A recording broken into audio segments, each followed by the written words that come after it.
आज हम पढ़ने जा रहे हैं भूगोल कक्षा 10वीं का अध्याय नंबर 1, जो कि है संसाधन एवं भारत में संसाधन का विकास कैसे हुआ। और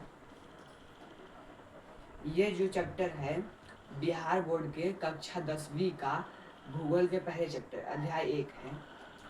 और इसका अब हम शुरुआत करते हैं। पहली बात, संसाधन होते क्या हैं। जैसे कि हमारे पर्यावरण में बहुत, ये पूरा पर्यावरण है, उसमें है सोना, चांदी, कोयला, अल्युमिनियम, कॉपर, सब कुछ, बहुत से धातु हैं। 118 धातु है जो केमिस्ट्री में हम पढ़ते हैं। वही जो 118 धातु हैं वो हमारे जो धरती पर उपलब्ध है उसे ही संसाधन कहते हैं। एक शॉर्टकट रूप उसका,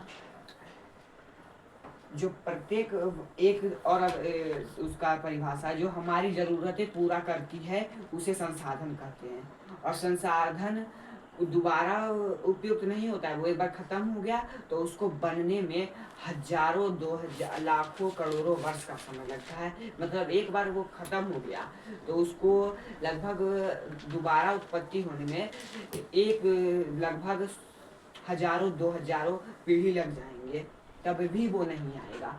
इसीलिए हमें ना पानी कम खर्च करना चाहिए। ये सब थोड़ा जो सोना इतना है ये सबको थोड़ा पेट्रोलियम ये सबको कम मात्रा में यूज करना चाहिए कि ये आगे चलकर भी थोड़ा एकत्रित रहे।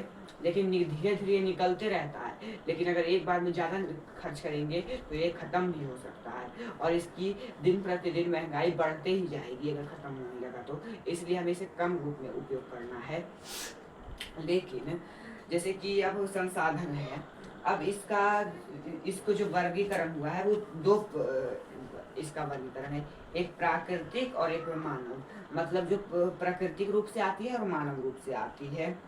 तो प्रकृति में भी इनको दो रूपों में बांटा गया है, एक नवीकरणीय, एक अनवीकरणीय। और अनवीकरणीय और जो ये नवीकरणीय में आता है जैसे कि हवा, पानी और जल, ये सब आता है नवीकरणीय में। और अनवीकरणीय में जैसे कि चक्रीय धातु, ईंधन, ये सब अनवीकरणीय में आता है। और जैसे कि अब और इनका दो पार्ट होता है नवीकरणीय का, एक होता है सतत अथवा दवा जैसे पवन या जल, और एक होता है जैव। जैव का भी दो पार्ट होता है, प्राकृतिक या वनस्पति और वन्य जीव, इसका दो पार्ट हो गया। अनवीकरणीय का भी दो पार्ट होता है, पुनः चक्रीय जैसे धातु और अचक्रीय, पुनः चक्रीय, अचक्रीय। और ये हो गया हमारा प्राकृतिक संसाधन। अब मानव संसाधन, संरचना एवं संसाधन, मतलब संरचना जो खुद से संरचना किया गया हो, और मानवीय मात्रा एवं गुणवत्ता वाले। तो संसाधन के प्रकार, उत्पत्ति के आधार पर संसाधन के कितने प्रकार हैं। पहला, नैव संसाधन, ऐसे संसाधन जो जीव मंडल प्राप्त होते हैं। जीव मंडल एक क्षोभ मंडल, जीव मंडल, और इसका 6 परत होते हैं। हमको उतने अच्छे से भी नाम नहीं याद है, लेकिन जो है ये नैव संसाधन वो है जैव मंडल में प्राप्त होता है। जैव मंडल यानी जहाँ जमीन, जैव मंडल उस पर जैसे कि मनुष्य, प्राणी, जानवर, ये सब हो गए। ये सब भी एक तरह से संसाधन ही हैं, इसीलिए हम इन्हें नैव संसाधन बोलते हैं।